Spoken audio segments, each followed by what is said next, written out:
There I was, enjoying Costa Rican coffee, basking in the sun, feeling like I'd finally mastered the art of relaxation. The air was thick with the scent of fresh beans and distant adventure, and for a brief moment, I convinced myself I was living my best, most tranquil life. That's when my producer, with a glint in their eye that should have warned me, suggested ziplining in Monteverde, just a casual leap into the unknown, as if it were as simple as ordering another coffee. Because what my life clearly needed was to be dangled from a metal string, hundreds of feet above a rainforest, with only a harness and my questionable sense of balance to keep me company. Nothing says relaxing vacation like the possibility of plummeting through the clouds. Naturally, I agreed. Because my judgment is flawless, especially when it comes to self-preservation. I mean, who wouldn't want to test the limits of their heart rate in the name of adventure television? The brochure made it look so easy. Smiling people, arms raised in triumph, not a single drop of sweat or hint of terror in sight. I'm convinced those people were either paid actors or had a very loose understanding of physics. Meanwhile, I pictured myself as a flailing scarecrow, limbs akimbo, desperately trying to remember if I'd updated my will. But hey, when in Costa Rica, do as the adrenaline junkies do, right? So I packed my bag, my courage, and a deep sense of regret. I double-checked for extra socks, as if those would somehow help me soar more gracefully, or at least cushion the landing if things went south. Maybe this was all for compelling television, or maybe, just maybe, it was a subtle plot to write me out of my contract. I eyed my producer, who looked far too pleased with themselves. I could already see the headlines, "Pale Comedian Meets Predictable End in Jungle." At least my demise would be memorable, if not exactly dignified. Still, the Monteverde cloud forest was mesmerizing. The mist rolled in like a secret, shrouding the treetops and making everything feel both magical and slightly ominous. It was as if nature itself was trying to hide just how far you could fall. So, with the enthusiasm of a man heading to a dental appointment, I committed. Each step toward the platform felt like a countdown to my own personal reality show finale. I'd conquer the zipline, face my fears, and soar, like a less graceful, much louder toucan. If nothing else, I'd provide entertainment for the crew and a cautionary tale for future travelers. The plan was simple: travel to Monteverde, take in the lush scenery, and try not to let my nerves get the best of me. Then, strap into a harness that looks suspiciously like a giant diaper, because nothing says dignity like adult-sized adventure gear.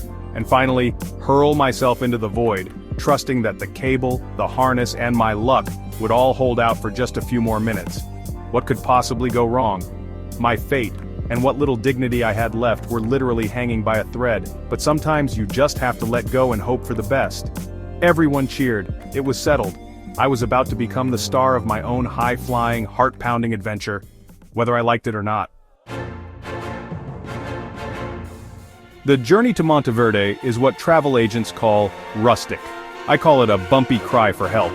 Our van, powered by willpower and a disregard for potholes, climbed higher into the hills. The scenery was stunning, if you could see it through the white-knuckle terror. The cheerful staff at the zipline park greeted us like friendly executioners. I signed waivers that basically said, if I become part of the forest floor, it's my own fault. As other tourists buzzed with excitement, I mentally composed my will. Time to suit up, transforming from human to high-tech climbing equipment. The harness, designed for maximum discomfort, was cinched so tight my voice went up an octave. The helmet, bright yellow and smelling of fear, made me look like a confused construction worker. Gloves for braking, just press gently, they said, as if my hand wouldn't vaporize on contact. I flexed my fingers, feeling like a sweaty, clumsy superhero. My ensemble nylon straps, plastic buckles, and a harness that forced me into a permanent hunch. My fellow adventurers snapped selfies. I tried to look heroic, but the harness had other ideas, ready as I'd ever be to leave a perfectly stable platform. Before launch, we endured the safety briefing from Marco, who had the calm of someone who's seen grown men weep. He explained the zipline mechanics, harness, and how to brake, making it look as easy as petting a cat. I saw it as a direct path to third-degree burns. Landing posture, knees bent, feet up, ready to be caught. My brain, assume crash position and pray. Emergency signals, thumbs up for okay, thumbs down for not okay. I worried my thumbs would betray me. Most important rule, have fun. Marco grinned. I smiled back barely. I had so many questions. Weight limits, toucan collisions. Can I just watch? But I stayed silent. Another shaky thumbs up and I shuffled toward the first platform. The adventure was about to begin, like it or not. Fun mixed with mortal terror. As we walked to the first tower, the Monteverde cloud forest was almost annoyingly majestic. Mist clung to everything, giving the forest a mysterious, ancient vibe. Giant trees vanished into the clouds, moss and vines everywhere. The air buzzed with birds and insects, a symphony of the unseen. Every rustle made me jump, expecting a jaguar to end my ziplining career early.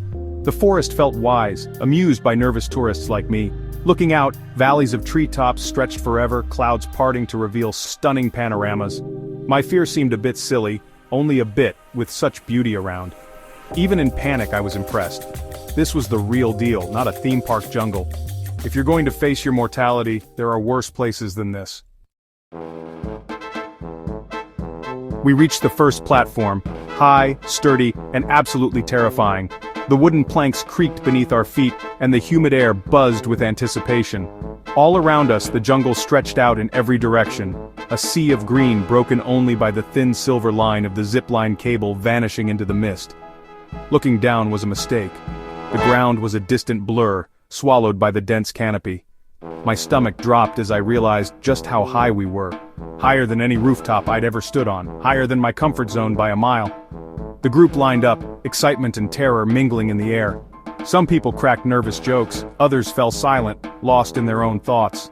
I could see hands fidgeting, feet shuffling, everyone trying to mask their nerves. I tried to look cool, but my voice cracked when I lied about being excited.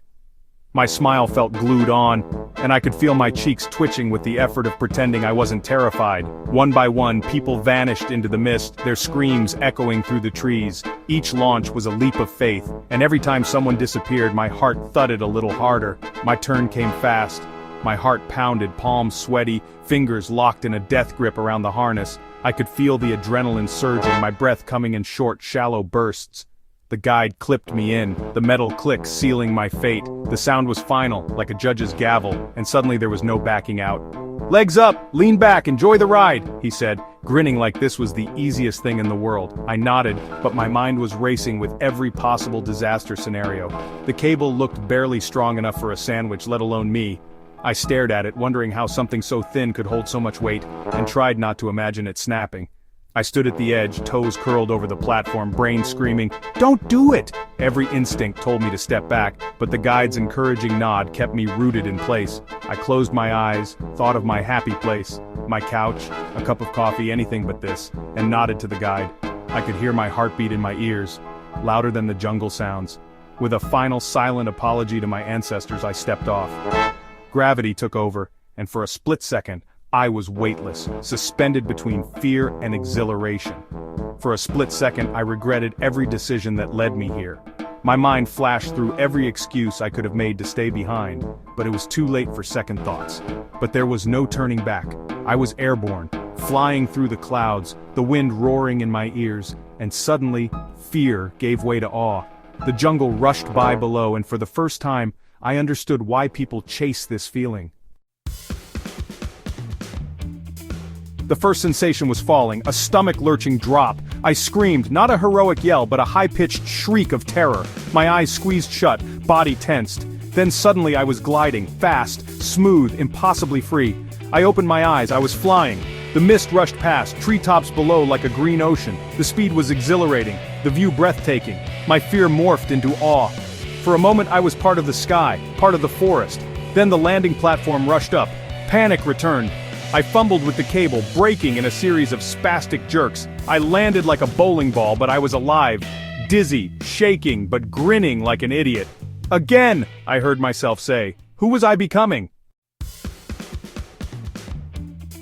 After a few zip lines, I felt cocky, like I'd conquered my fear of heights. The wind in my face, the rush of speed, the endless green below, it all felt exhilarating, almost easy. I started to think I was a natural at this whole adventure thing. But then, the guide gathered us around and announced the next challenge, the infamous Tarzan swing. My bravado faded fast. This wasn't a zip line, and it definitely wasn't for the faint of heart. Instead of gliding along a cable, you faced a rope, a yawning canyon, and a leap of faith that made my stomach twist. The drop looked impossibly far, the forest below a blur of green shadows. The concept was simple in theory.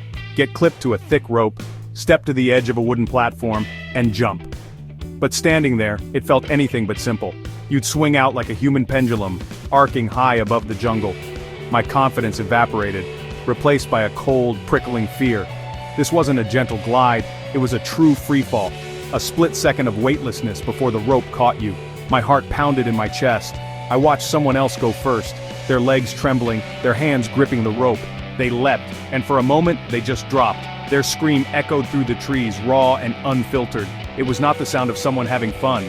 My nerves were shot. My turn was next. I shuffled to the edge, toes hanging over the abyss, knees weak. The platform felt suddenly very small, the drop impossibly large. Looking down, the forest seemed to swallow all sound. My breath caught in my throat as vertigo set in. The guide clipped me in, his grin wide and reassuring. "You'll love it," he promised. My brain, however, was screaming "nope" louder than ever.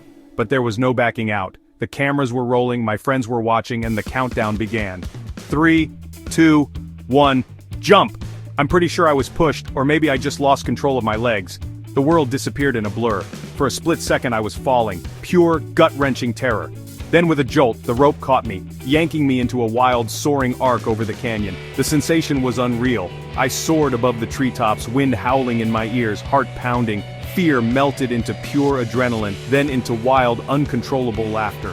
I was screaming and laughing at the same time, a mix of terror and joy. It was madness, pure, exhilarating madness, the kind you never forget. When I finally slowed to a stop, I was breathless, grinning from ear to ear. I had to admit, it was kind of amazing. I survived the Tarzan swing. My legs were shaking, but I felt invincible. And to my own surprise, I found myself looking back at the platform, already wanting to do it all over again. After the Tarzan swing lowered me to the ground, my adventure was over. My legs were jelly, my hair a disaster, my voice hoarse from screaming. But I felt incredible, like I'd survived a plane crash and a roller coaster at once. I'd faced the zipline, the Tarzan swing, and lived. The forest above seemed peaceful again, its secrets safe. It was humbling, a reminder of how small we are and how vast nature is. Costa Rica, you beautiful, terrifying country, you gave me a memory I'll never forget. Was it life-altering? Maybe. Was it ridiculous? Absolutely. Would I do it again? Ask me when my legs work. If you're ever in Costa Rica and someone suggests ziplining, do it. You'll be scared, you'll look ridiculous, and you might scream louder than the wildlife. But you'll see something spectacular, feel a thrill you can't describe, and walk away with a great story. Just sign the waiver first. Apparently it's important.